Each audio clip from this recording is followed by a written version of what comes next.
কি ব্যাপার, মন খারাপ? আপনার বাগানের রাবার গাছের চ্যানেল শুকিয়ে যাচ্ছে। আপনি কি ল্যাটেক্স বৃদ্ধি করার জন্য বাগানে জৈব সার প্রয়োগ করতে চান? আপনাদের সব প্রশ্নের উত্তর এবং সমাধান নিয়ে এসেছে সেফ ইকো অর্গানিক।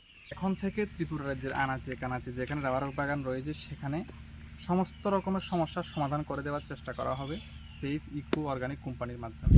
যাদের ড্রাই চ্যানেল রয়েছে বাগানের মধ্যে, অর্থাৎ রাবার গাছ শুকিয়ে গেছে বা অর্গানিক সার দিতে চান, তারা অবশ্যই সেফ ইকো অর্গানিক কোম্পানির ফার্টিলাইজার এবং যে স্প্রেগুলি রয়েছে সেগুলি আপনারা ব্যবহার করে এর সুফলটা ভোগ করতে পারেন এবং আপনি অবশ্যই আপনার ইনকামটা বাড়াতে পারেন। যে গাছগুলি বাগানে রয়েছে সেই গাছগুলি যাতে ল্যাটেক্স দিতে পারে বা যেগুলি দিচ্ছে যাতে আর একটু বেশি দেয়, অবশ্যই আপনি অর্গানিক ফার্টিলাইজার ব্যবহার করে সেই সুফল ভোগ করতে পারেন।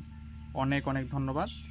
আশা করি ভিডিওটি ভালো লেগেছে। যদি ভালো লাগে থাকে তাহলে অবশ্যই শেয়ার করে দেবেন প্রচুর পরিমাণে, যাতে করে ত্রিপুরা রাজ্যের প্রত্যেকটি রাবার চাষির কাছে গিয়ে ভিডিওটা পৌঁছায় এবং তারা যাতে অবশ্যই এই অর্গানিক ফার্টিলাইজার সেভিকো অর্গানিক কোম্পানির অর্গানিক ফার্টিলাইজার ব্যবহার করে তারা উপকৃত হতে পারে। অনেক অনেক ধন্যবাদ।